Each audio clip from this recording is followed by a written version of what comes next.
की बात करें तो ब्लड एक कनेक्टिव टिश्यू है।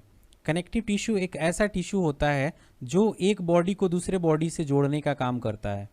यह प्रत्येक बॉडी में पाया जाता है। एक वयस्क मनुष्य में औसतन 5 से 6 लीटर ब्लड होता है। मानव शरीर में ब्लड की मात्रा शरीर के भार का लगभग 7% होती है। मतलब जितना भी शरीर का भार होता है उसका 7% क्या होता है, ब्लड होता है उसमें, जिसका पीएच मान 7.4 होता है। महिलाओं में पुरुषों की तुलना में हाफ लीटर कम ब्लड होता है। मतलब पुरुष में जो ब्लड होता है ना वो हाफ लीटर ज़्यादा होता है, या यूं कहें कि महिलाओं में हाफ लीटर ब्लड पुरुषों की तुलना में कम होता है। ब्लड में 2 प्रकार के पदार्थ पाए जाते हैं। फर्स्ट होता है प्लाज्मा जो कि 55% पाया जाता है, और सेकंड होता है हमारा ब्लड सेल जो कि 45% मतलब 45% पाया जाता है। ब्लड का 55% भाग प्लाज्मा होता है। यह ब्लड का नॉन लिविंग पार्ट होता है। इसका 19% भाग जो होता है जल होता है, 0.7% भाग जो होता है प्रोटीन होता है, और 0.9% भाग जो होता है साल्ट होता है, और 0.1% ग्लूकोज होता है। शेष पदार्थ बहुत कम मात्रा में पाए जाते हैं। अब हम बात करते हैं फंक्शन ऑफ प्लाज्मा की। तो देखिए, पचे हुए भोजन एवं हार्मोन का शरीर में संवहन प्लाज्मा के द्वारा ही होता है। मतलब जो भी हम खाते हैं या फिर शरीर में जो हार्मोन्स का जो संवहन होता है वो प्लाज्मा के द्वारा ही होता है। जो हमारे बॉडी टेम्परेचर को नियंत्रित करने का काम कौन करता है, प्लाज्मा ही करता है। तथा घाव कहीं कट जाते हैं तो घाव भरने का काम कौन करता है, प्लाज्मा ही करता है। तो एक यहाँ पे बात आती है सेरम। तो सेरम क्या होता है, तो जब प्लाज्मा में से फाइब्रिनोजेन नामक प्रोटीन निकाल लिया जाता है तो शेष प्लाज्मा को हम सीरम बोलते हैं। क्या क्या निकाल लिया जाता है, फाइब्रिनोजेन नामक प्रोटीन जब हम निकाल लेते हैं प्लाज्मा में से तो शेष जो प्लाज्मा बच जाता है ना उसको हम क्या बोलते हैं, सेरम बोलते हैं। ठीक है, अब हम पूछते हैं कि फाइब्रोजेनक नामक प्रोटीन क्या होता है, इसका वर्क क्या होता है। तो देखिए, इसका वर्क होता है ब्लड का थक्का जमने में ये मदद करता है। क्या करता है, जो भी हमारे ब्लड में थक्का जमने का काम होता है ना वो इसमें मदद करता है। अब हम बात करते हैं ब्लड सेल की। तो ब्लड सेल ब्लड का शेष 45% भाग होता है। इसे 3 भागों में हम बांटते हैं। कौन कौन से होते हैं, फर्स्ट होता है हमारा आरबीसी जिसको रेड ब्लड सेल बोलते हैं, सेकेंड होता है हमारा डब्ल्यूबीसी जिसको व्हाइट ब्लड सेल बोलते हैं, और थर्ड होता है हमारा ब्लड प्लेटलेट्स, इसको प्लेटलेट सिंपल हम बोलते हैं। ठीक है ना। तो जो अगर हम अमाउंट की बात करें तो सबसे ज़्यादा जो होता है ना वो रेड ब्लड सेल होता है हमारे ब्लड में। क्या होता है, रेड ब्लड सेल होता है। उसके बाद क्या होता है, ब्लड प्लेटलेट्स होते हैं हमारे ब्लड में। ठीक है ना। उसके बाद होता है डब्ल्यूबीसी मतलब व्हाइट ब्लड सेल होता है। तो आप देख सकते हैं सबसे ज़्यादा क्या होता है, आरबीसी, उसके बाद क्या होता है प्लेटलेट्स, उसके बाद क्या होता है डब्ल्यूबीसी। मतलब सबसे कम जो होता है ना डब्ल्यूबीसी होता है। तो चलिए एक एक करके इसको समझते हैं। सबसे पहले हम पढ़ेंगे आरबीसी, उसके बाद डब्ल्यूबीसी, उसके बाद हम प्लेटलेट्स की बात करेंगे, फिर उसके बाद हम बात करेंगे वर्क के कार्य क्या होते हैं। ठीक है, चलिए 1 बाय 1 करके पढ़ते हैं। तो यहाँ पे हम बात करते हैं आरबीसी की, मतलब रेड ब्लड सेल की। तो देखिए आरबीसी का जो निर्माण होता है ना वो बोन मैरो में होता है। कहाँ पर होता है, बोन मैरो में होता है। और इसकी मृत्यु जो होती है लीवर और स्प्लीन में होती है। कहाँ पर होती है, लीवर और स्प्लीन में होती है। ठीक है, इसलिए इसको हम क्या बोलते हैं, आरबीसी का कब्रिस्तान भी इसको हम बोलते हैं।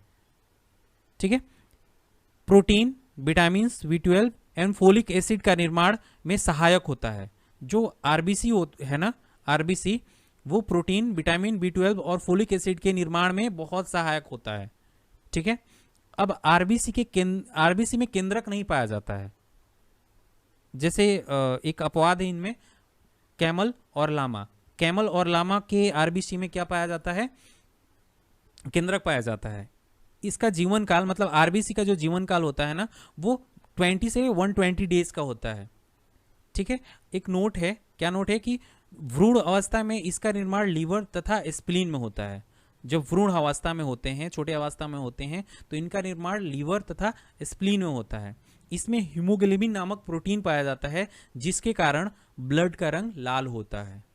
किसके वजह से होता है, हीमोग्लोबिन की वजह से आरबीसी का कलर क्या होता है, मतलब ब्लड का कलर क्या होता है, रेड होता है, ठीक है ना। ग्लोबिन युक्त प्रोटीन जो ऑक्सीजन एवं कार्बन डाइऑक्साइड की संयोग करने की क्षमता रखता है, ठीक है ना। हीमोग्लोबिन में पाए जाने वाला आयरन कंपाउंड को हम क्या बोलते हैं? हीमैटिन बोलते हैं। क्या बोलते हैं? हीमैटिन बोलते हैं। अब हम बात करते हैं आरबीसी के फंक्शंस की। तो शरीर के हर सेल में ऑक्सीजन पहुंचाने तथा कार्बन डाइऑक्साइड को वापस लाने का काम आरबीसी का ही होता है, ठीक है। तो जब हम सोते हैं तो सोते वक्त हमारे आरबीसी में 5% की कमी आ जाती है, और जो लोग 4200 मीटर की ऊंचाई पे जाते हैं उनके आरबीसी में 30% तक की वृद्धि हो जाती है। मतलब आरबीसी जो होता है 30% बढ़ जाता है, ठीक है। तो आरबीसी की जो संख्या होती है उसको हम कैसे मापते हैं? तो आरबीसी की संख्या हीमोसाइटोमीटर से मापते हैं। किसे? हीमोसाइटोमीटर से ही मापते हैं हम आरबीसी की संख्या जो है, ठीक है। अब हम आरबीसी में होने वाले रोग की बात करते हैं, आरबीसी की कमी से होने वाले रोग की बात करते हैं। तो कौन कौन से हैं? तो एनीमिया है और जैंडिस है, ठीक है। कौन कौन से? एनीमिया और जैंडिस। देखिए, हीमोग्लोबिन की मात्रा कम होने पर एनीमिया और जैंडिस रोग हो जाता है। एनीमिया वह अवस्था है जहां पर आरबीसी की संख्या या ऑक्सीजन की बुनियादी शारीरिक जरूरत को पूरा करने के लिए अपर्याप्त होता है।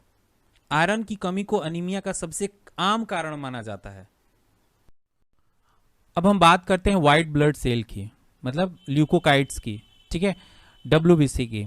तो देखिए, ब्लड में डब्ल्यूबीसी की जो संख्या होती है ना, बहुत ही कम होती है, और आकार में तो बहुत बड़ा होता है, अमीबा के समान बड़ा होता है।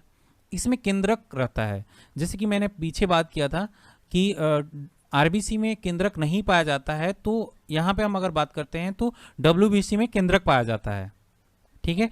इसका निर्माण जो होता है ना, बोन मैरो, लिम्फ नोड और कभी कभी लीवर और स्प्लीन में भी होता है। इसकी जो मृत्यु होती है ना, वो कहाँ होती है? ब्लड में ही हो जाती है। तो इसकी मृत्यु ब्लड में हो जाती है, ठीक है। इसका जीवन काल जो होता है 2 से 4 दिन का होता है। अगर मैं आरबीसी और डब्ल्यूबीसी के रेशियो का बात करूं तो 600 आरबीसी पे 1 डब्ल्यूबीसी होता है। 600 आरबीसी में एक क्या होता है? डब्ल्यूबीसी होता है, ठीक है। अब इसके मुख्य कार्य के बारे में हम बात करते हैं।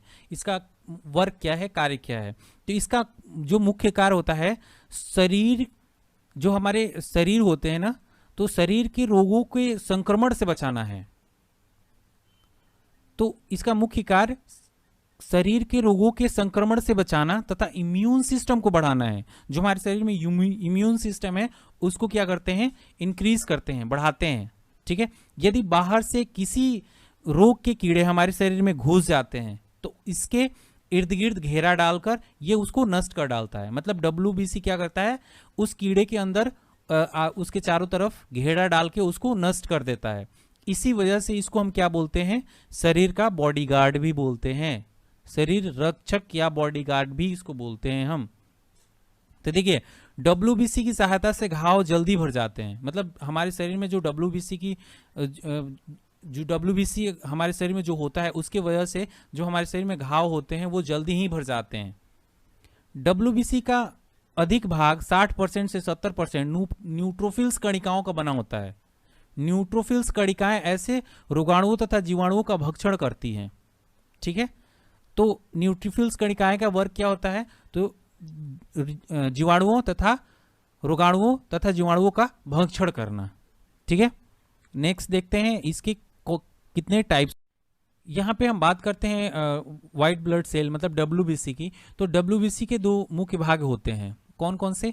तो फर्स्ट होता है ए ग्रेनुलोकाइट्स होता है, दूसरा होता है ग्रेनुलोकाइट्स, ठीक है।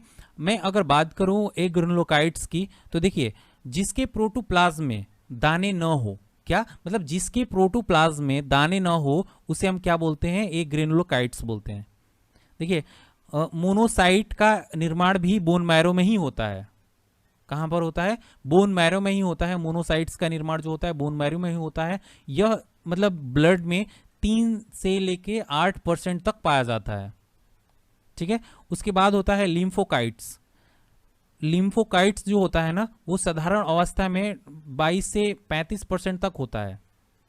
ठीक है, इसका निर्माण शरीर के लिम्फ धातु में ही होता है, जैसे कि टॉन्सिल हो गया, स्प्लीन, थाइमस आदि में होता है ना।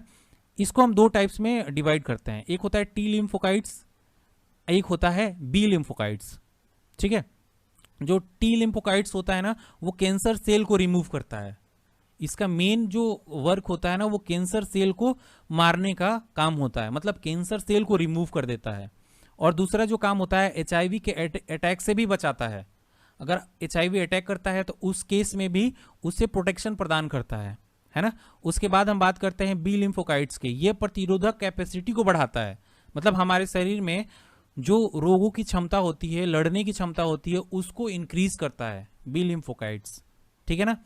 अब देखिए, अब अग्रिनोकाइट्स क्या होता है, तो ग्रिनोकाइट्स जिसके प्रोटोप्लाज्म में दाने हो, इसका निर्माण बोन मैरो में होता है। ठीक है ना, मैंने क्या बताया कि ग्रिनोकाइट्स जिसके प्रोटोप्लाज्म में दाने होते हैं, ठीक है, और जिसका निर्माण बोन मैरो में होता है। ठीक है, अगर मैं प्राकृतिक अवस्था में देखें तो ये ब्लड के अंतर्गत न्यूट्रोफिल्स, इसमें न्यूट्रोफिल्स की बात करते हैं, जो 55 से 70% तक होता है। यूसिनोफिल्स जो होता है 2 से 7% होता है, और बीसोफिल्स जो होता है 1/4 से 1% होता है, मतलब 0.25 से 1% तक इसमें रहता है। ठीक है, अब WBC की कमी से होने वाले रोग कौन कौन से हैं, तो WBC की कमी से होने वाले रोग कैंसर और HIV है। ठीक है ना, अगर WBC की कमी हो जाती है तो उस केस में हमारे शरीर में कैंसर होता है या फिर HIV हो जाता है। अब एक चीज और ध्यान देने वाली बात है जो बहुत ही इंपॉर्टेंट है, कि WBC की जो संख्या अगर डिक्रीज हो जाती है, घट जाती है, तो उस केस में हमें क्या हो जाता है, ल्यूकोपीनिया हो जाता है।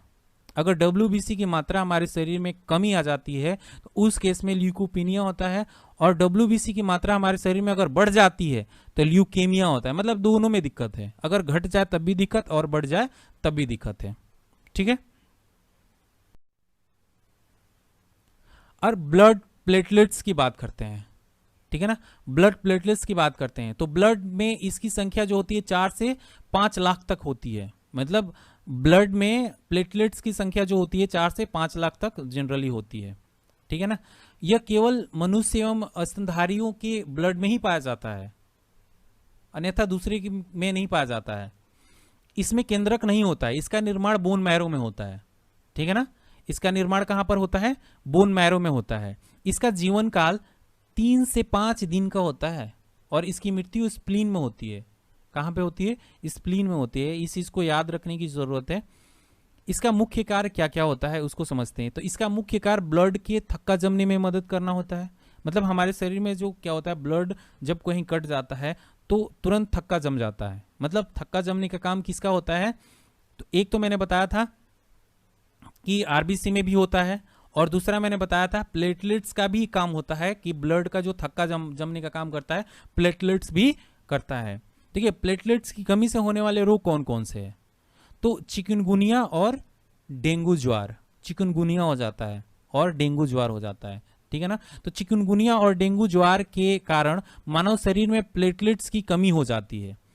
ठीक है ना, कमी हो जाती है, कभी कभी 60,000 70,000 तक पहुंच जाता है। कहाँ 4 लाख 5 लाख होना चाहिए, और कहीं 40,000 50,000 तक हो जाता है। जिस केस में अगर इससे कम हो जाता है तो आदमी का डेथ हो जाता है। ठीक है ना, यहाँ पे देखते हैं कि ब्लड के मुख्य कार्य क्या क्या हैं। ठीक है, तो ब्लड के टेम्परेचर को कंट्रोल करना तथा शरीर के रोगों से रक्षा प्रदान करना, ये ब्लड का ही काम होता है। शरीर के वातावरण को अस्थायी बनाए रखना तथा घाव को भरना ब्लड के द्वारा ही होता है ना। ब्लड का क्लॉटिंग किसके द्वारा होता है, ब्लड के द्वारा ही होता है। किस में होता है, ये आपको प्लेटलेट्स में होता है। ठीक है ना, तो देखिए हमने जैसे बताया था कि शरीर के हर सेल में ऑक्सीजन पहुंचाने तथा कार्बन डाइऑक्साइड को वापस लाने का काम ब्लड का ही होता है। ये किस में होता है, ये RBC में होता है। CO2, O2, पचा हुआ भोजन एवं हार्मोन का संवहन कौन करता है, ब्लड के द्वारा ही होता है। मतलब ब्लड ही करता है इस काम को। विभिन्न अंगों में सहयोग स्थापित करने का काम ब्लड के द्वारा ही होता है। मानव शरीर में ब्लड हेपेरिन की उपस्थिति में नहीं जमता है, अगर हेपेरिन नहीं हो तो फिर ब्लड क्या हो जाएगा, जम जाएगा।